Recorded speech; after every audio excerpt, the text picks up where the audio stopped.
Alrighty, hey guys, welcome back. It's gonna be another tips and tricks video. I've done a couple. I've done one on companions, one on army composition, and now we're gonna do pretty much like villages, food management, and some good horse prices. Some random info, but hopefully it helps, you know. So as you can see, I finally did it. The whole map. I think we're at like, how much days are we? About 1,770 days, and we did it. This is all mine, as you can see. This is all under my kingdom. We have it all. I'm kind of excited because since I did this and since I have the whole kingdom, I can make a couple of videos to show off some key things, right? Like how much can I possibly make and all this other stuff, which I'm gonna make very soon. But yeah, another series I'm gonna start. Sorry, it's gonna be kind of a long intro, but another series I'm starting very soon. I'm gonna do this whole process, but I'm gonna record everything from the start to this point where you have everything, and hopefully that is also helpful. But let's get to today's video. So tips on villages and stuff. So my first tip is buy food from villages instead of towns. You might say, why is that? Well, because look, if you buy from a village, actually let's go to a town first. If you buy from a town, right? We go to trade. And let's say, hopefully they have food. Yeah, they have food, right? Every time you buy more, as you can see, the value goes up. So the less of the product they have, the higher they're gonna charge for it, right? But villages, they do not operate in the same way. Villages, whenever you buy something, it will stay the static price regardless of how much you buy. They can have 400 grain and it will still stay the same price, as you can see. Always the same price regardless of how much I buy.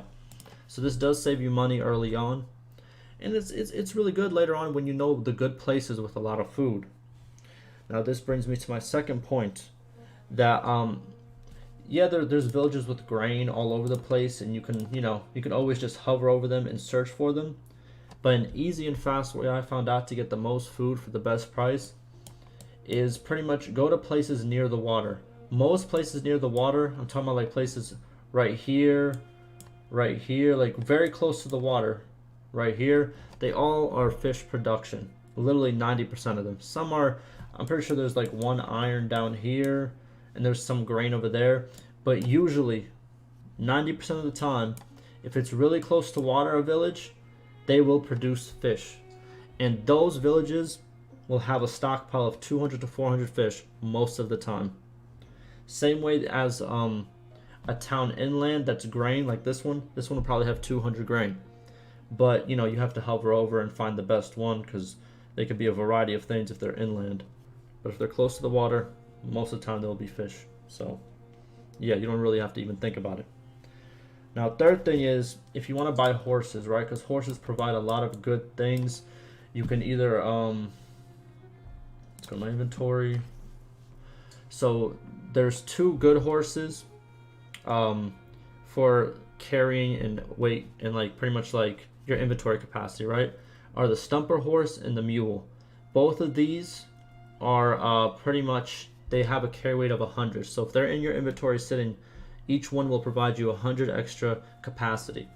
The other horses are only doing 20 because those are used for combat and for unit upgrades. As you can see, one particular horse that costs a lot but also upgrades your unit very significantly is the war horse, any type of war horse. If we go to here, this guy doesn't need it. I'm trying to find the guy who does. A lot of units that are horses, once they get to a certain level, to upgrade them further, you need a war horse. As you can see, required war horse right there.